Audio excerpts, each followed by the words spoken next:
بسم اللہ الرحمن الرحیم۔ السلام علیکم ناظرین، میں ہوں وسیم احمد اور آپ دیکھ رہے ہیں تازہ ترین حالات و واقعات پر تبصروں اور تجزیوں کا پروگرام زمانہ گواہ۔ ناظرین، پاکستان اور افغانستان کے درمیان جاری حالیہ کشیدگی نے خطے میں ایک خوف اور بے چینی کی فضا پیدا کر دی ہے، کیونکہ پاکستان میں ہونے والے دہشت گردی کے اکثر واقعات کا منبع افغانستان کی سرزمین بن رہی ہے۔ اگر سرحد پار دہشت گردی پاکستان کے لیے ناقابل قبول ہے تو افغان حکومت بھی اپنی سرزمین پاکستان کے خلاف استعمال ہونے سے نہیں روک پا رہی۔ اسے صرف حکومتی اور سفارتی ناکامی کہیں گے یا اس کے پیچھے کوئی اور گریٹ گیم چل رہی ہے؟ اس کے گہرے تجزیے کی ضرورت ہے۔ ناظرین، دونوں ممالک کی حکومتوں میں باہمی اعتماد کا فقدان اس قدر بڑھ چکا ہے کہ ہمارا کوئی دوست ملک بھی ان دونوں برادر اسلامی ممالک کے درمیان پائی جانے والی کشیدگی ختم کروانے کی کوشش نہیں کر رہا۔ دوسری طرف چند دن قبل ڈونلڈ ٹرمپ کی سربراہی میں بورڈ آف پیس کا پہلا اجلاس منعقد ہوا۔ سوال یہ ہے کہ کیا اس میں تمام سٹیک ہولڈر شامل تھے؟ تو اس کا جواب ہے نہیں، کیونکہ اس اجلاس میں مظلوم فلسطینی مسلمانوں کا کوئی لیڈر یا نمائندہ تو موجود ہی نہیں تھا۔ ان حالات میں بورڈ آف پیس کیا واقعی مشرق وسطیٰ میں امن کا داعی بن سکتا ہے یا نہیں؟ یہ تو وقت ہی بتائے گا۔ ناظرین، اسی دوران ایران اور امریکہ کے درمیان ممکنہ جنگ کے بادل منڈلا رہے ہیں۔ امریکہ کچھ عرب ریاستوں اور برطانیہ کی طرف سے ایران کے خلاف لاجسٹک سپورٹ کے انکار کے بعد اپنا بحری بیڑا USS ابراہم لنکن بحیرہ عرب میں لا چکا ہے۔ اس وقت دونوں ممالک کے سربراہوں کی جانب سے دیے جانے والے تند و تیز بیانات جلتی پر تیل کا کام کر رہے ہیں۔ ہم آج کے پروگرام میں یہ جاننے کی کوشش کریں گے کہ پاک افغان کشیدگی کی اصل وجوہات کیا ہیں اور اس کا حل کیا ہے۔ بورڈ آف پیس سے کیا عملی نتائج نکل سکتے ہیں، اور خدا نخواستہ امریکہ ایران کشیدگی اگر جنگ میں بدلتی ہے تو خطے پر اس کے کیا اثرات مرتب ہوں گے۔ میرے ساتھ تشریف فرما ہے دفاعی تجزیہ نگار بریگیڈیئر ریٹائرڈ جاوید احمد صاحب، ان کے ساتھ تشریف فرما ہے معروف دانشور اور تجزیہ نگار جناب مصطفیٰ کمال پاشا صاحب، ان کے ساتھ موجود ہیں ترجمان تنظیم اسلامی جناب رضا الحق صاحب۔ آئیے گفتگو کا آغاز کرتے ہیں۔ بریگیڈیئر صاحب، یہ فرمائیے گا کہ حالیہ دنوں میں اسلام آباد ترلئی والا جو تھا واقعہ، اور اس کے بعد بنو اور پھر باجوڑ میں جو دہشت گردی کے واقعات ہوئے، اور اس کے جب لنکیجز سارے جو ہیں وہ ہمیں افغانستان میں ملے، اور پھر جوابی کارروائی کے طور پہ پاکستان نے جو ہے وہ دہشت گردوں کے ٹھکانوں پہ حملہ کیا، اور اس کے نتیجے میں جو دونوں اطراف میں خونریزی ہوئی ہے، آپ کے خیال میں یہ سلسلہ کب اور کیسے رکے گا؟ بسم اللہ الرحمن الرحیم۔ ترلائی، باجوڑ اور بنو کے واقعات بڑے دلخراش ہیں، اور ان سے پہلے جو واقعات کا ایک تسلسل چلا آ رہا ہے وہ بھی دلخراش ہی چلا آ رہا ہے۔ ایک سے ایک افسوسناک اور غمناک واقعہ ہے۔ ہمارے اسکولوں پر حملے ہوئے ہیں، معصوم بچوں کو قتل کیا گیا ہے، ہماری پوری کی پوری ٹرین کھڑی کر کے تقریباً ذبح کر دی گئی، اور یہ واقعات نان سٹاپ چلے آ رہے۔ اب ہم ان کا جو تانے بانے افغانستان میں ڈھونڈ رہے ہیں، مگر تانے بانے کے ساتھ ہی ہمیں اس کی جڑ کا بھی پتہ ہے۔ شکر ہے کہ ہمیں اس کی جڑ کا پتہ ہے۔ تو ہم نے من حیث القوم نہ صرف ان کے تانے بانے آئیڈینٹیفائی کیے ہیں جو کہ افغانستان میں ہی ہیں یقیناً، بلکہ اس کی جڑ کو بھی ہم نے اس کی نشاندہی ہوئی ہے اور پکی ہوئی ہے۔ اور پاکستان میں بچے سے لے کے ہر وزیر کو پتہ ہے کہ اس کی جڑ ہندوستان میں ہے، اور ہم بڑے عرصے سے یہ ڈھونڈتے آ رہے تھے کہ کہیں اس کی جڑ ملے، ہمیں ٹیررزم کی جڑ ملے تو ہم اس کو ختم کریں۔ تو اب تھوڑی سی ہماری جو اپروچ ہے وار آن ٹیرر کو اس وقت جو ہے اس کی کمانڈ کی اور اس کے اسٹریٹجی، اس کو لڑنے کی اسٹریٹجی جو ہے وہ تھوڑی سی اس میں ایک مسنگ لنک ہے۔ وہ یہ ہے کہ ہم تانے بانے کو تو ہم نے کہہ کر کے تو افغانستان کے اوپر حملہ بھی کر لیا، جس کو انہوں نے یہ کہہ کر کے رسپونڈ کیا ہے کہ یہاں پر بے گناہ شہری مارے گئے، مگر ہم نے اس کی جڑ جہاں پر ہے اس کو نہیں پوچھا۔ اور کافی عرصہ ہو گیا ہم نے جڑ کو آئیڈینٹیفائی کر لیا ہوا ہے، مگر ہم اس کو پوچھتے نہیں۔ ہم اس کو آئیڈینٹیفائی کرتے ہیں، ہم اس کی نشاندہی کرتے ہیں، مگر ہم اس کو پوچھتے نہیں۔ کہ بھی جڑ جو ہے, جو بندہ اس کو اسپانسر کر رہا ہے, افغانستان تو ایک وایا میڈیا بن گیا نا. مگر اگر ہم اس بات کو خدا لگتی کریں تو پاکستان میں کوئی بھی دہشت گردی ہو, اس سے افغانستان کا کوئی فائدہ نہیں ہے. افغانستان کی کیا انٹینٹ ہو سکتی ہے کہ افغانستان کی جو لیڈرشپ ہے وہ پاکستان میں دہشت گردی کر کے کیا اچیو کرے گی؟ لیکن سر جو پاکستان کا اصل دشمن ہے اس کا فرنٹ لائن اتحادی تو وہ بنا ہوا ہے نا. رائٹ, یہی میں کہہ رہا ہوں نا جی. کہ وہ وایا میڈیا تو ہو گیا نا. تو فرنٹ لائن اتحادی تو جو ہے وہ تو ایک ہے جو کہ یعنی کٹ پتلی کے معنی میں آ گیا, کٹ پتلی کے معنی میں آ گیا نا. نہیں, اور بھی بڑے فرنٹ مین ہیں ان کے. جی ہاں جی, یعنی ہماری دہشت گردی کے جو سپانسر ہیں ان کے پاس فرنٹ مین صرف افغانستان نہیں ہے, اور بھی ہیں. جی بالکل. جی, جن کے ذریعے فنڈز ٹرانسفر ہو رہے ہیں, جو ٹریننگ کا سامان دے رہے ہیں, وہ بھی تو فرنٹ مین ہی ہوئے نا. جو کسی بھی اعتبار سے جن کا نام شاید نہ لے رہے ہوں گے یا شاید ہمیں پتہ بھی نہ ہو, مگر ایک بندے کا تو ہمیں پکا پتہ ہے نا جس کو پاکستان میں ہر کچھ تو خون جو بھی ہو اس کو فائدہ ہے, اور اس نے اس کو قبول بھی کیا ہوا ہے, وہ ہندوستان ہے. ہم افغانستان کے ساتھ ساتھ ہندوستان کو کیوں نہیں پوچھ رہے, اس میں جا کے بہت بڑا ایک مسنگ لنک پیدا ہو رہا ہے جس سے کنفیوژن بھی پیدا ہو رہی ہے. اب افغانستان کے اوپر ہی صرف آ جائے. پہلی بات تو یہ ہے کہ یہ اس کا کنیکشن تو افغانستان میں ہے, مگر ایٹ دا سیم ٹائم جو بنوں میں اور بجوڑ میں بھری ہوئی گاڑیاں آ کے ٹکرائی ہیں, آیا وہ افغانستان سے بارود سے بھر کے نکلی ہیں؟ اور جو پاکستان اور افغانستان کا بارڈر ہے وہاں میں پر جو ہماری سیکورٹی فورسز ہیں, مطلب ہے کہ لوکل فیسیلیٹیٹر موجود جو ہماری جو وہ گاڑیاں بھر کے آئی ہیں بارود سے, اور اس کی پہلے بھی آ چکی ہیں, آیا وہ وہاں سے آئی ہیں؟ جو بندوں نے خودکش کے واقعات حالیہ میں کیے, جیسے ہمارا ترلائی میں ہوا ہے, آئے جیکٹ پہن کے افغانستان سے داخل ہوا تھا پاکستان میں؟ نہیں, کیونکہ وہاں ہمارے سیکورٹی فورسز موجود ہیں. یہ فیسیلیٹیٹرز ان کے خود پاکستان کے اندر موجود ہیں. تو بہتر ہو کہ ہم تھوڑا زیادہ پیچھے تھوڑا سا ٹھنڈے دل کے ساتھ اس بات کو سوچیں اور غور کریں کہ صرف افغانستان کو یعنی جو ہے وہ مرد الزام ٹھہرا کر اور وہاں جا کے 2 4 6 10 بمباریاں کر کے تو وہ وہاں والا ایلیمنٹ تو دب جائے گا. یقینی بات ہے, اس کا آخر بمباری ہوئی تو اس کا تو اگر ان کا کچھ جو ہے ناجائز نقصان بھی ہوئے ہے تو اس کے باوجود وہ معاملہ وہاں والا تو کسی حد تک کنٹرول میں آئے گا. مگر اگر آپ جڑ کو نہیں پکڑتے تو پودا کسی اور جگہ سے پھوٹ کے آ جائے گا. تو ہم کانٹے جھاڑ رہے ہیں, اور یہ کانٹے آج نہیں جھاڑ رہے, یہ ہم 20 سال سے جھاڑ رہے ہیں. 2021 میں یہ لوگ پاور میں آئے تھے, تو ہم تو کب سے یہ لڑائی لڑ رہے ہیں, ہم تو 2002 سے لڑ رہے ہیں. لیکن سر جب یہ دوبارہ پاور میں آئے ہیں اس وقت سے تو یہ ایکسپیکٹ کیا جا رہا تھا نا کہ اب حالات پاکستان کے جو ہیں افغانستان کے ساتھ نارمل ہو جائیں گے, ہمارا بارڈر جو ہے ہو جانا چاہیے تھا نارمل. ان کی طرف کمزوریاں ہیں, دن جو ہے وہ تو ان کی طرف کمزوریاں برس رہی ہے, ادھر سے ان کی طرف کمزوریاں ہیں, ہماری طرف بھی کمزوریاں ہیں, ہماری طرف بہت بڑی کمزوریاں ہیں. اس دن کو یاد رکھیں جس دن ہمارے فیلڈ مارشل دین ٹو بی فیلڈ مارشل نے پشاور میں ایڈریس کیا تھا. یہ کوئی بڑی پرانی بات نہیں ہے, 1.5 سال پہلے کی بات ہے جی.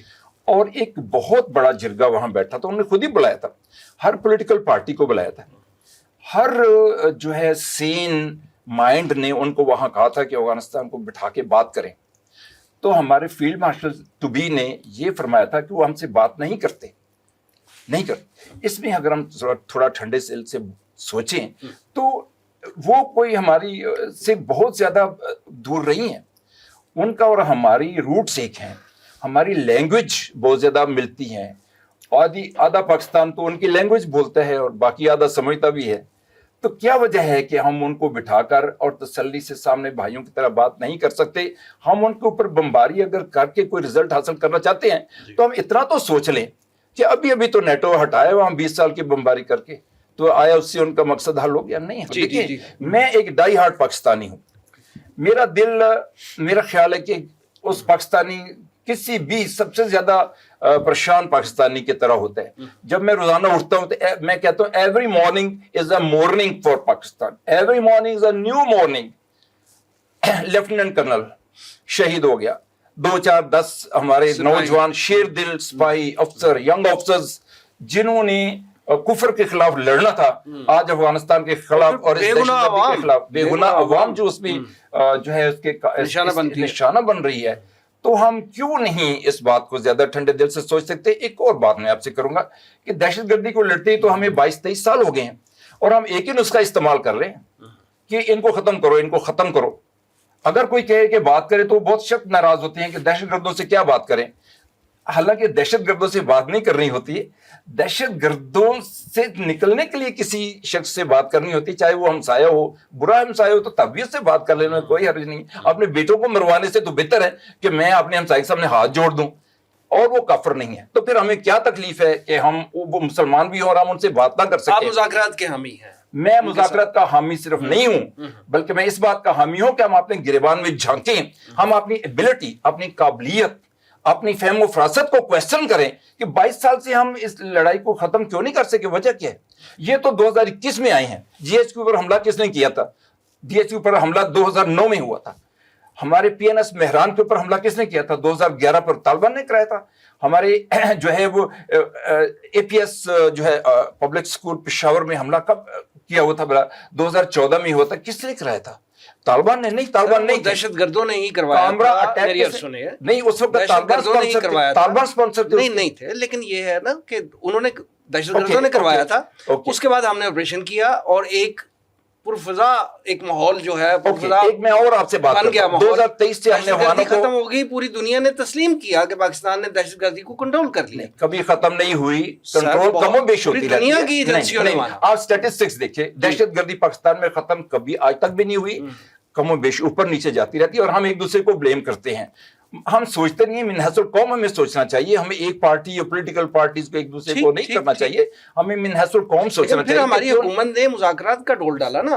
ان کے بہت سے قیدی جو دہشت گرد تھے، جن پہ آپریشنز کے ذریعے جن کو گرفتار کیا تھا، ان کو رہا کیا گیا، مذاکرات کیے گئے، لیکن پھر وہ دہشت گردی لوٹ آئی پاکستان میں. یہ ہم اپنی قوم کو صرف جو ہے بلیم گیم میں لے کے آئیں گے تو اس کا کوئی فائدہ نہیں ہوگا.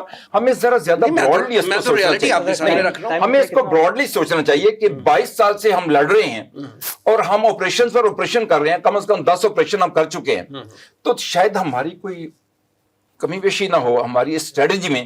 تو وائی ناٹ ریسیٹ ڈسکس کرتے ہیں، why not reset our strategy. کوئی حرج نہیں ہے یہ بات سوچنے میں کہ 20-22 سال سے ایک جنگ ہم لڑ رہے ہیں اور بڑھ رہی ہے. یہ لاسٹ منتھ جو جنوری گزرا ہے 45% اٹیکس بڑھ گئے ہیں. 2023 میں ہمارے جو سمجھدار لوگ تھے انہوں نے کہا کہ افغانوں کو نکال دو تاکہ ہماری دہشت گردی کنٹرول ہو جائے. اس سے تقریباً 50% بڑھ گئی ہے. تو تھوڑا سا ہمیں ٹھنڈے دل سے سوچنے کی ضرورت ہے اور اس میں ایک نیشنل ڈائلاگ کی ضرورت ہے اور ایک نیشنل ری تھنکنگ کی ضرورت ہے. ضیاء صاحب یہ فرمائیں کہ یہ جو حالیہ کشیدگی دونوں ممالک کے درمیان چل رہی ہے، آپ کیا سمجھتے ہیں کہ اس کی وجہ ہماری یہ سفارتی ناکامی ہے یا ہماری سابقہ جو پالیسیاں تھیں، افغان پالیسی جو ہماری سابقہ تھی، یہ اس کا نتیجہ؟ نحمدہ و نصلی علی رسولہ الکریم، اعوذ باللہ من الشیطان الرجیم، بسم اللہ الرحمن الرحیم. دیکھیے وسیم صاحب، اصولی بات اگر ہم کریں اور ہمیں جو قرآن پاک میں حکم دیا گیا وہ بھی یہی ہے کہ عدل قائم کرو ہر صورت میں، اور ہم عدل کی بنیاد پر ہی بات کریں. اور ہمارے درمیان ایک جو برادر ہمسایہ ملک ہے، برادر ہمسایہ ملک، اس کے حوالے سے ہماری حکومت کو بھی اور ان کی حکومت کو بھی، دونوں کو قرآن و سنت اس کو بنیاد بنا کر اپنے تعلقات استوار کرنے چاہیے. آئیڈیل بات تو یہ ہے، پہلی بات. اچھا، اس میں دیکھیں یہ معاملات جب چلے ہیں کچھ تھوڑے بڑے ہیں، خاص طور پہ ابھی جو دہشت گردی بہت زیادہ، سب کو معلوم ہے کہ افغانستان سے لوگ آتے ہیں، بارڈر کراس کرتے ہیں، پاکستان آتے ہیں، یہاں بھی ان کے اسپانسرڈ یا آپ یوں کہیں کہ ایسے ایجنٹس موجود ہوتے ہیں جن کو پھر ہم یہ کہتے ہیں کہ وہ لوکل فیسیلیٹیٹرز ہیں، وہ بھی موجود ہوتے ہیں. لیکن بہرحال ان کے ٹھکانے کہیں اور ہیں. ہم اس کو اوپر بمباری بھی کرتے ہیں. بمباری بھی یقیناً انٹیلیجنس بیسڈ ہوتی ہے. لیکن اصولی بات یہ ہے کہ جیسا بریگیڈیئر صاحب نے فرمایا کہ پہلی بات تو یہ کہ کیا افغان طالبان کے اگر رٹ وہاں پہ مکمل نہیں ہے تو اس کا مطلب ہے ان کی حکومت کمزور ہے ادھر. کیا ان کو یہ نہیں چاہیے کہ وہ کسی سے، اپنے برادر سے، ہمسایہ ملک سے مشورہ کریں، بات کریں، اور اگر وہ بات کرنے کی کہے تو اس کی سنیں بھی، کہ مل کر اگر کچھ کیا جا سکے تو وہ کر لیں. ہمیں جو ماضی قریب جو ہے اس میں تو یہی نظر آتا ہے کہ اگر سے بار بار آفر بھی آ رہی ہے، اگر ہم ان کو آفر کرتے ہیں اس بات کی، اور یہ بھی کہتے ہیں کہ بہرحال یہ لوگ جو ہیں یہ یقیناً انہوں نے آپ کی مدد کی جو وار اینڈ ٹیرر تھی اس کے اندر، TTP کے لوگوں کی بات کر رہے ہیں. جی بالکل، یہ اس میں کوئی شک کی بات نہیں ہے، وہ فٹ سولجرز کے طور پہ انہوں نے مدد کی ہے. جی ان کے لیے یہ مشکل ہے شاید بہت زیادہ کہ وہ ان کو اب کہہ سکیں کہ تم نکل جاؤ یہاں سے. انہوں نے مدد کی ہوئی ہے، محسن ہیں ان کے. پھر ان کے اندر اپنی بھی کچھ کمزوریاں بھی ہیں، کچھ اختلافات بھی ہیں حکومت کے اندر، جس طرح ہوتے ہیں تمام حکومتوں کے اندر، آپ دیکھتے ہیں اختلافات ہوتے ہیں. تو ان کو کور کرنے کے لیے کیا برادر ہمسایہ ملک کے ساتھ بات کی جا سکتی ہے؟ قطر کے اندر جو معاہدہ ایٹ دی اینڈ ہوا تھا اس کے اندر تو بہرحال یہ بات موجود تھی کہ افغانستان کی سرزمین کو استعمال نہیں ہونے دیا جائے گا، بڑے کلیئر کٹ انداز میں موجود تھی. کسی بھی ہمسایہ ملک، ابھی رشیا نے چند دن پہلے یہ اپنی ایک رپورٹ پبلش کی ہے کہ 25,000 کے قریب ٹیررسٹ وہاں پہ موجود ہیں. اب رشیا کو اس چیز سے کیا لینا دینا، اس کو تو کوئی فائدہ نہیں ہے اس وقت تو وہ اپنی یوکرین کی جنگ میں پھنسا ہوا ہے، وہ دوبارہ سوویت یونین نہیں بننا چاہتا. بالکل ٹھیک ہے، وہ رشیا ہے، وہ پیوٹن کا رشیا مختلف ہے، لیکن بہرحال اس کے لیے بھی یہ ایک پریشان کن معاملہ ہے. پریشان کن اس لیے بھی ہے کہ مڈل ایسٹ اور باقی آپ ارد گرد کے علاقوں کو دیکھیں تو وہاں پہ تو حالات بالکل مختلف ہیں. وہ آپس میں جڑ رہے ہیں اور تیاریاں کر رہے ہیں کہ کس طرح سے پاکستان کے ایٹمی پروگرام کو، پاکستان کے میسائل پروگرام کو، افغانستان میں اگر کوئی جذبہ موجود ہے تو اس کو ختم کریں، اور ہم آپس میں ایک دوسرے سے لڑ رہے ہیں. اور بنیادی طور پہ یہ چیز بھی سمجھنے والی ہے، اور یہ ہمارے پاکستانی بھائیوں کو بھی، افغان بھائیوں کو بھی، دونوں کو، کہ مستقبل کے حوالے سے خراسان کا جو خطہ ہے اس میں اللہ کے بندوں مل کے ہی تم نے وہاں جانا ہے. حدیث کے اندر تذکرہ ہے کہ حضرت مہدی جب آئیں گے تو ان کی حکومت کو تمکن عطا کرنے کے لیے یہیں سے فوجیں جائیں گی، اور پھر یہ کہ جو دجال آئے گا تو اس کے خلاف جنگ کرنے کے لیے بھی یہیں سے فوجیں جائیں گی جو ایلیا میں جا کے ان کا اسلام کا جھنڈا گاڑیں گی. اور اسلام کے اندر اور ہمارے قرآن کے اندر تو بڑا واضح طور پہ موجود ہے کہ کسی ایک مسلمان کو ناحق اس کی جان لے لینا وہ اللہ کے نزدیک کس قدر بڑی بات ہے، ظلم کی بات ہے. ایک جان، یہ حدیث مبارکہ سن لیجئے، ایک جان جو ہے مسلمان کی، اس کے بارے میں نبی کریم صلی اللہ علیہ وسلم نے خانہ کعبہ کی طرف دیکھ کے کہا کہ اے کعبہ تو بہت مبارک ہے، مقدس ہے، لیکن ایک مسلمان جو ناحق، یا یوں کہہ لیں آپ کہ ایک مسلمان جو کہ عام انسان ہے مسلمان، اس کی جان تجھ سے زیادہ مقدس ہے اللہ کی نگاہ میں. تو کیا جو آپ دیں گے اللہ تعالیٰ کو قیامت کے دن؟ یہ بھی تو سوچیں نا. صحیح. اعمال چاہے انفرادی سطح پہ ہوں چاہے اجتماعی سطح پہ، باٹم لائن یہ ہے، اگر آخرت کا یقین ہو، اور یہ انفرادی سطح سے جس طرح میں نے ذکر کیا، اجتماعی سطح پہ حکومتیں دونوں طرف کی بات ہے، پاکستان اور وہاں بھی، وہ اس چیز کا ذہن میں نہیں رکھیں گے آخرت میں جواب دہی ہونی ہے جو بھی کر رہے ہیں ہم. وہاں سے سوسائڈ بامر آتا ہے، اگر انہوں نے آنے کی اجازت دی، نظریں بھی پھیری، تو جواب دینا پڑے گا اس چیز یا اس کو روکا نہیں، یہی میں کہہ رہا ہوں نا، نظریں بھی پھیری، جواب دینا پڑے گا. یہاں سے اگر وہاں پہ اٹیک ہوتا اور کوئی معصوم شہری مارا جاتا ہے اس کا بھی جواب دینا پڑے گا. یہ چیز ذہن میں رکھیں. بالکل صحیح. محترم پاشا صاحب، جو حالات ابھی بیان ہوئے محترم رضا الحق صاحب نے اور محترم بریگیڈیئر صاحب نے بتائے، جو کشیدگی چل رہی ہے، جو انہوں نے حل تجویز کیا، پہلی بات تو یہ فرمائیں کہ کیا آپ اس حل سے متفق ہیں؟ دوسری بات یہ کہ کیا وجہ ہے کہ یہ دونوں اطراف میں جو ہے ادھر سے دہشت گردی نہیں رک رہی، ادھر سے حملے نہیں رک رہے، دونوں طرف خونریزی جاری ہے، دونوں طرف سے بیانات کا سلسلہ جاری ہے، تو مطلب یہ کہ امن جو ہے وہ پریویل نہیں کر رہا، سینٹی پریویل نہیں کر رہی. کیا وجہ ہے کہ ہمارے کچھ دوست اسلامی ممالک بھی جو ہیں وہ ان دو بھائیوں کے درمیان صلح کروانے کے لیے تیار ہی نہیں؟ نہ سعودی عرب ہے، نہ قطر ہے، نہ ترکیہ ہے، نہ ایران ہے، کوئی بھی ہماری صلح کروانے کے لیے تیار نہیں. آپ کے خیال میں اس کی کیا وجہ ہے؟ بہت شکریہ جی وسیم صاحب. گزارش یہ ہے کہ پہلی بات تو یہ ذہن میں رکھیں کہ یہ جو جنگ ہے دہشت گردی کی، یہ 2001 میں جب امریکہ نے 9/11 کے بعد شروع ہوئی. جی. پاکستان میں پہلا خودکش حملہ جو ہے وہ 2003 میں ہوا، یعنی ہمیں پتہ چلا کہ خودکش حملے کبھی سنے تھے. ٹھیک ہے، 2003 میں یہ ہوا. تو آج 2026 ہے، تو 22 سال سے پاکستان جو ہے وہ اس کے اندر اب یہ جتنی پاکستان، آپ نے کہا کہ یہ کیا ہماری افغان پالیسیوں کا نتیجہ ہے، یہ کمپریہنسولی یہ بات کہنا کہ ہماری وہ پالیسیاں غلط تھی. ہماری جو افغان پالیسی کی ابتدا ہے وہ ذوالفقار علی بھٹو کے دور سے شروع ہوئی. افغان حکمران since the birth of Pakistan کے مخالف رہے ہیں، اس میں کوئی شک نہیں ہے. اور پاکستان کی حمایتی حکومت ایک ہی آئی تھی جو طالبان کا پہلا دور تھا. یعنی پاکستان کی پوری تاریخ میں حکمرانی صرف حکمران ایک مرتبہ پاکستان کے حمایتی آئے. انفارچونیٹلی جب وہ دوبارہ اقتدار میں آئے تو وہ پاکستان کے دشمن بن چکے ہیں. اب اس کے بارے میں یہ کہنا کہ یہ کس وجہ سے ہوا ہے، یہ ایک بڑی لمبی ڈیبیٹ ہے. پچھلے دنوں کوئی 2 مہینے پہلے افغانستان کے جو علماء کرام ہیں ان کا ایک جرگہ ہوا اور انہوں نے باقاعدہ ہیبت اللہ، اخندزادہ ہیبت اللہ یعنی جو طالبان کے امیر ہیں اس وقت، ان کو اس بات پہ مجبور کیا کہ وہ جاری کریں فتویٰ یا بیان. اور انہوں نے یہ جاری کیا کہ یہ جو پاکستان میں حملے ہو رہے ہیں یہ قطعاً ان کا شریعت کے ساتھ کوئی تعلق نہیں ہے. یہ بھی آن ریکارڈ چیز، ایک شرعی فتویٰ آ گیا. ٹھیک ہے. لیکن دوسری طرف یہ بھی ہے کہ افغان طالبان جو ہیں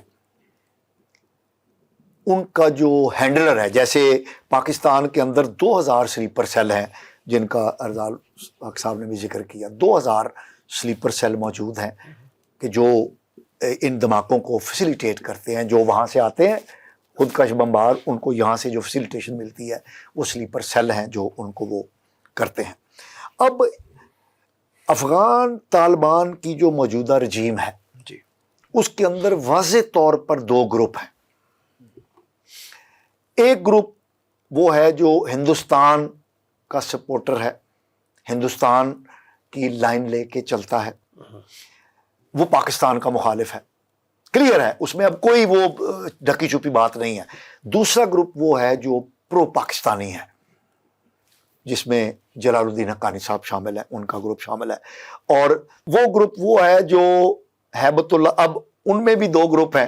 ایک ملا عمر کے جو بیٹے ہیں وہ بننا چاہتے ہیں، خاصی گروپنگ ہے، قطری طالبان بھی ہیں. ٹھیک ہے. تو اچھا اب ایک اور چیز دیکھیے کہ اس وقت افغانستان کے 6 ہمسائے ہیں، 6 کے ساتھ دشمنی ہے طالبان کی حکومت کی. 6 کے 6 ہمسایوں لیکن کشیدگی اس حد تک نہیں بڑھی ہوئی ان کی. نہیں سب کو شکایت ہے. سب گروپ جو ان ملکوں میں جا کے کرتے ہیں، مسئلہ آپ دیکھیے چین کے اندر بھی دہشت گرد جو کر رہے ہیں کام جا کے وہاں پر، وہ بھی افغانستان میں ہیں. ایران کو بھی شکایت ہے طالبان سے کہ ایران کے اندر جا کے بھی جو گروپ دہشت گردی کرتے ہیں وہ افغانستان کے اندر ہیں. اسی طرح ازبکستان، ترکمانستان اور تاجکستان کی حکومت کے خلاف کام کرنے والے جو گروپ ہیں دہشت گرد وہ افغانستان میں موجود ہیں. تو 6 چھٹے ہم ہیں. 6 ہمسایہ ملکوں کو افغانستان کی حکومت سے شکایت ہے. اچھا اب آتے ہیں ہم کہ ہماری جو پالیسی ہے، ہماری پالیسیوں کے اندر سب سے بڑا جو فلا ہے وہ یہ ہے کہ یہ فوجی جرنیلوں کی بنائی ہوئی پالیسیاں ہیں. اور یہ بات بالکل کلیئر ہے کہ، اور یہ چرچل نے بھی کہا تھا 2nd ورلڈ وار میں کہ war is too serious affair to be left to the generals. یعنی جنگ اتنا سنجیدہ معاملہ ہے کہ اس کو جرنیلوں پہ نہیں چھوڑا جا سکتا. اور ہم نے اپنی فارن پالیسی جو ہے وہ جرنیلوں پہ چھوڑی ہوئی ہے. پہلی افغان پالیسی، یہ جتنی بھی پالیسیاں چاہے وہ جنرلوں نے بنائی وہ پاکستان میں کے مفاد میں ہی بنائی نا. اچھا یہ دیکھیں بات، اس کے رزلٹس کیا آئے یہ الگ بات ہے. بات یہ ہے کہ جنرل ضیاء الحق کے دور کے اندر جو ہماری افغان پالیسی بنی وہ جہاد افغانستان کو سپورٹ کرنے کی تھی. اس میں پاکستان کو بہت فائدہ ہوا. پاکستان نے نیوکلیئر پروگرام اپنا اسی دور میں مکمل کیا، اس آڑ میں مکمل کیا. پاکستانی فوج کا جو ملٹری ہارڈ ویئر تھا ریڈنڈنٹ قسم کا وہ اسی دور میں اپ گریڈ ہوا. تو یہ پاکستان کی اچیومنٹ تھی. اور پاکستان اس وقت اقوام مغرب میں بھی اور اقوام عالم کے اندر بھی لیڈنگ رول میں تھا. اور پاکستان نے مجاہدین کو فتح دلانے کے اندر جو کلیدی رول ادا کیا اس سے مسئلہ کشمیر کو بھی تقویت ملی.